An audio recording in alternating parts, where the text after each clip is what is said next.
Your PowerPoint dies. Disaster or opportunity?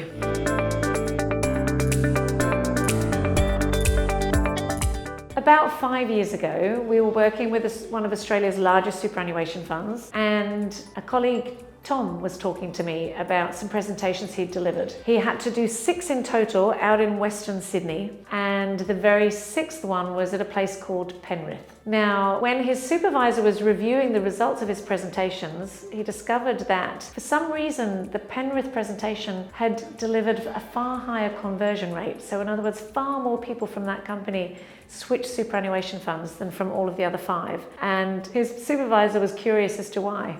And that Tom shared with him that the PowerPoint had failed. Now, usually that would of course strike dread in the hearts and souls of most people. And it did indeed do that for him, because he seriously, for a second, wondered whether or not he could continue and deliver the outcome. But then he pulled up a chair, he sat in front of his audience, and he turned it into a bit of a Q&A session. So it was an informal conversation with the audience. And he said, the audience even said to him, it was so lovely to have that human interaction rather than a formal PowerPoint presentation like all of the other superannuation funds had delivered to them earlier. So some of the things that we've seen, and I'm sure you've all seen this as well, are slides just packed full of data. Way too much content. The eyes can read way more quickly than the speaker is able to speak through the points, and the audience just goes to sleep.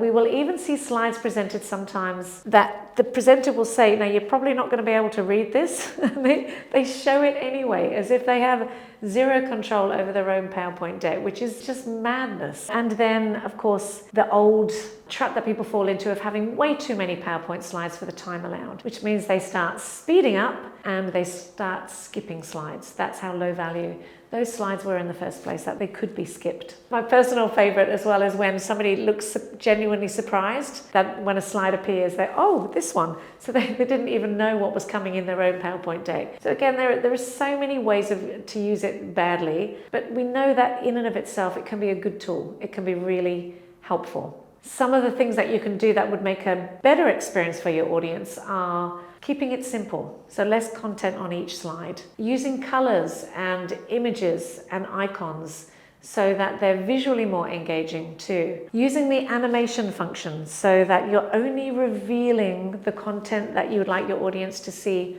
when you're ready to talk about it, so they don't read ahead. And of course, this idea that we only use it when necessary. So we really work out whether or not this aid is going to be beneficial for the audience's understanding, or is it just going to be a crutch for us to support us in our delivery of the content. If we follow those 4 guidelines, we're likely to have a far more effective outcome. So many companies now are banning PowerPoint because it's poorly used. So we found, Amazon, ExxonMobil, Westpac, the US Army have all said no more PowerPoint in meetings, for example. Now, that's probably taking it to the extreme. We worked with a client recently who only allows 1 PowerPoint slide per presentation. So then you have to get really tuned in to what might be most beneficial again for the audience in that context. So death by PowerPoint or boring your audiences with PowerPoint, it doesn't have to be this way.